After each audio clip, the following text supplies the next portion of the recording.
चलो ठीक है, अब ये पार्टी दलदल से निकलेगी, परिवारवाद से निकलेगी, लेकिन नहीं,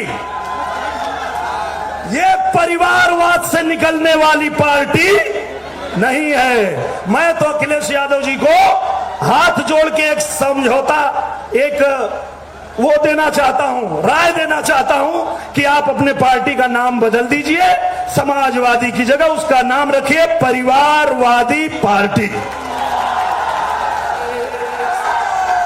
अब भौजी आवे चाहे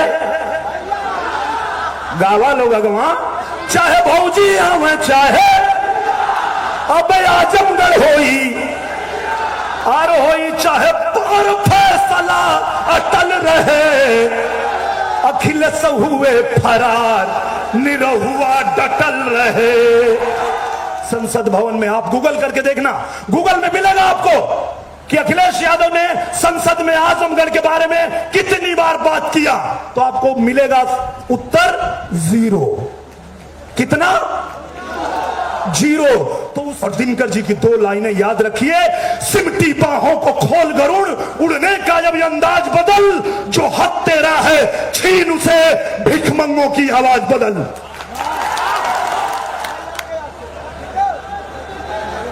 मैं सिर्फ ज्यादा भाषण नहीं करूंगा, मैं 1-2 बातें ही करूंगा जो हमारे आजमगढ़ के फायदे की होगी, क्योंकि ये चुनाव सरकार बनाने के लिए नहीं, आजमगढ़ के फायदे के लिए है। और आजमगढ़ का फायदा किसमें है ये आजमगढ़ जानता है, और आजमगढ़ ने मन भी बना लिया है इस बार आजमगढ़ में कमल खिलेगा।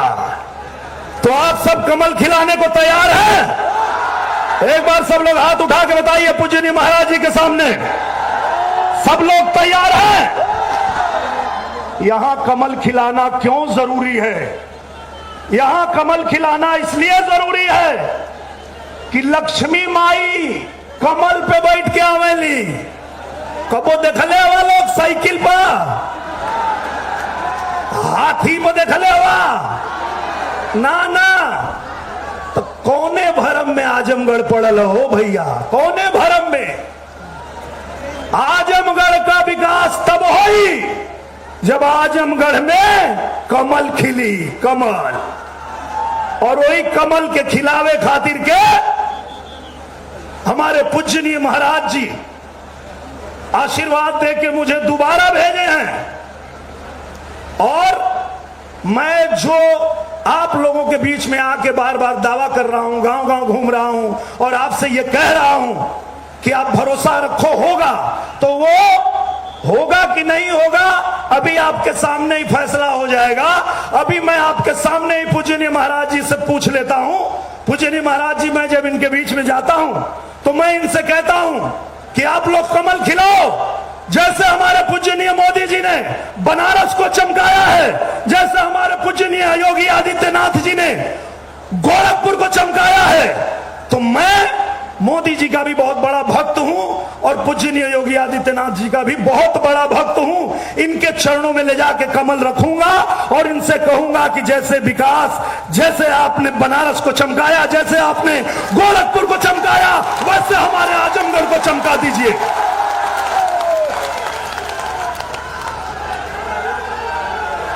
तो इस बार न जाति के लिए न धर्म के लिए, इन सब से ऊपर उठ के सिर्फ और सिर्फ कमल का निशान दबाइएगा अपने आजमगढ़ के लिए, क्योंकि यही चुनाव तय करेगा। पृथ्वीराज फिल्म आई है, देखे कि नहीं आप लोग? तो मैं कहले है ना कि अब न चूक चौहान, तो आजमगढ़ के पास भी ये आखिरी मौका है। अब मत चुकिया लो, अब अगर चूक गईला तो फिर हमके दोष मत दिया लो, हम तो अपन कुल छोड़ छाड़ के आ गए। काहे? पूजनीय महाराज जी जब कोरोना काल में सारे प्रदेश के मुख्यमंत्री सोचने लगे हम क्या करें, कैसे करें, जो हमारे आजमगढ़ के लोग, बलिया के लोग, देवरिया के लोग, पूर्वांचल के लोग, यूपी के लोग, बिहार के लोग अलग अलग राज्यों में जाते हैं काम करने के लिए, रोजी रोटी के लिए, वो वहां फंस गए। और जब वहां से उनको घर वापस आना हुआ तो बड़ी मजबूरी में थे। तब पूजनीय महाराज जी ने कहा कि मैं सभी लोगों को सुरक्षित लेके अपने उत्तर प्रदेश में आऊंगा, उनके खाने की व्यवस्था करूंगा, उनके रहने की व्यवस्था करूंगा, उनके दवा की व्यवस्था करूंगा। ऐसे हमारे पूज्यनीय योगी आदित्यनाथ जी, हमारा सौभाग्य है, आपका सौभाग्य है। हम लोग भारत के किसी भी राज्य में जाते हैं, बड़े भैया रवि किशन जी जाते हैं, तो लोग कहते हैं कि आप लोग बड़े भाग्यशाली हो कि आपके मुख्यमंत्री पूज्यनीय योगी आदित्यनाथ महाराज जी हैं। वो कहते हैं कि काश हमारे राज्य को भी एक योगी आदित्यनाथ जी जैसे महाराज जी मिल जाते तो हमारा भी कल्याण हो जाता। तो अब पूरे उत्तर प्रदेश का जैसे कल्याण हो रहा है, विकास की लहर दौड़ रही है, वैसे ही आजमगढ़ को भी हमें उस विकास की लहर से जोड़ना है, डबल इंजन की सरकार से जोड़ना है। और इस बार बिना गलती किए आप लोग कमल के निशान वाला बटन दबाइएगा। अच्छा ये बतावा लो, सबके मौका देने वालों 1.5 साल खातिर अपने निरहुआ के एक मौका ना दे सका लो, 1.5 साल खातिर भरोसा ना है, हाथ उठा के बतावा लो, बस 1.5 साल दे डालो। पूज्यनीय महाराज जी ने कहा है कि चिंता मत करो, जैसे आजमगढ़ में कमल खिलेगा देख लेना किस तरह से तुम्हारा आजमगढ़ चमकता है। वैसे ही पहले इन्होंने सारी सौगात देनी शुरू कर दी है। आजमगढ़ में ही विश्वविद्यालय दे दिया इन्होंने। पूज्यनीय महाराज जी ने सुहेल देव महाराजा के नाम पे ये विश्वविद्यालय दे के राजभर समाज का भी माथा ऊंचा किया है, गौरव बढ़ाया। इसके लिए भी एक जोरदार ताली होनी चाहिए, क्योंकि भारतीय जनता पार्टी हर समाज, हर वर्ग, सबको सम्मान देना जानती है। वहीं एक हमारे बड़े भैया हैं अखिलेश यादव जी, एक दलित युवक को पहले उन्होंने ज्वाइन कराया, टिकट दिया और फिर बेइज्जत करके निकाल दिया। ये हैं अखिलेश यादव जी। हम लोगों को लगा था कि चलो ठीक है, अब ये पार्टी दलदल से निकलेगी, परिवारवाद से निकलेगी, लेकिन नहीं, ये परिवारवाद से निकलने वाली पार्टी नहीं है। मैं तो अखिलेश यादव जी को हाथ जोड़ के एक समझौता, एक वो देना चाहता हूं, राय देना चाहता हूं कि आप अपने पार्टी का नाम बदल दीजिए, समाजवादी की जगह उसका नाम रखिए परिवारवादी पार्टी। समाजवाद का परिभाषा समझते हैं आप? नहीं समझते आप। समाजवाद का मतलब होता है समाज के हर वर्ग को साथ लेके चले, वो समाजवाद है। और वो अगर समाज को एक साथ लेके चलने का कोई काम करता है तो वो एक ही पार्टी है, और वो है भारतीय जनता पार्टी। तो अब भारतीय जनता पार्टी के लिए मैं आया हूं यहां। पूज्यनीय महाराज जी ने, पूज्यनीय प्रधानमंत्री जी ने मुझे एक और अवसर दिया है। अब ये अवसर मैं आप लोगों के पास हाथ जोड़ के विनती करने आया हूं कि दोबारा मौका दिया लोग कि ना दिया भाई, एक बार जिता दिया लो। हाँ, पता न आगे मौका मिली कि ना है। चाची लोग, बहन लोग, आखिरी मौका मिला नहीं रहुआ के। ए बहनी कमल का बटन दबैया, भैया हो कमल का बटन दबैया, सोचे में तनिको ना टाइम गवैया, हे दादा कमल के बटन दबैया। और मैं क्यों कहता हूं कि आप कमल का बटन दबाएं, उसके पीछे भी एक कारण है। और वो कारण ये है कि अखिलेश हुए फरार। मौका तो दिया था आपने 3 साल, उनको 5 साल के लिए दिया था, 3 साल में ही फरार हो गए।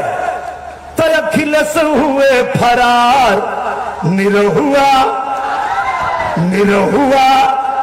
निरहुआ डटल रहे। अब भौजी आवे चाहे गावा लोग अगवा, चाहे भौजी आवे चाहे अब आजमगढ़ होई और होई चाहे पर फैसला अटल रहे। अखिलेश हुए फरार, निरहुआ डटल रहे।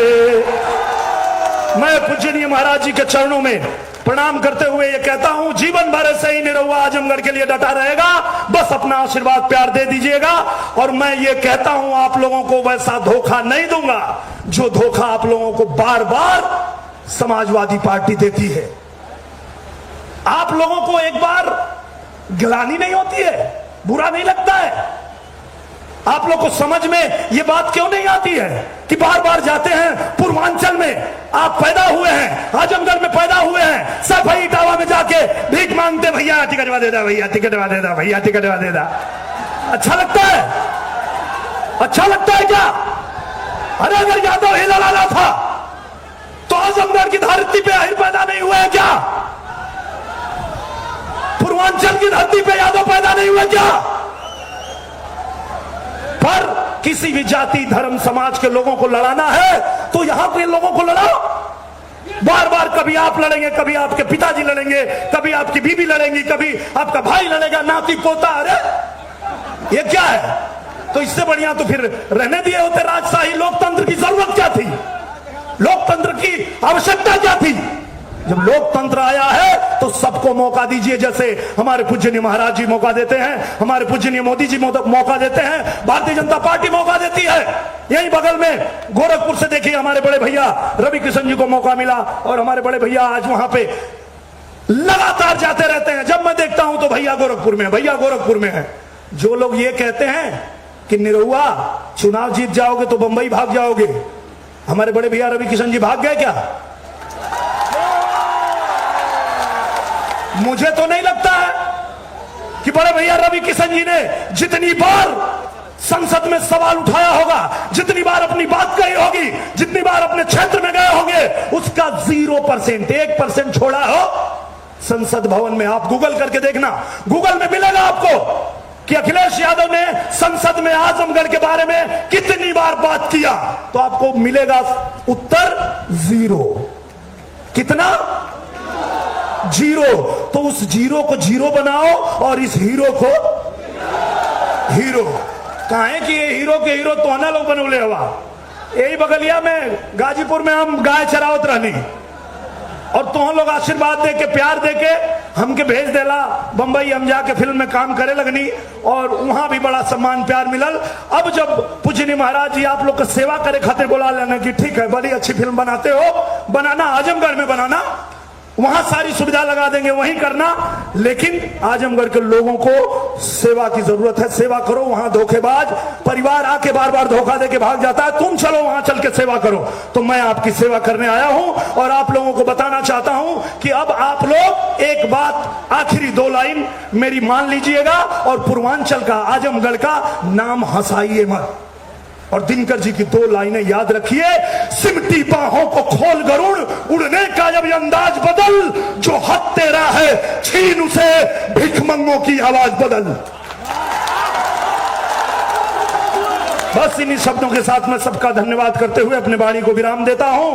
भारत माता की जय, जय श्री राम, जय भवानी।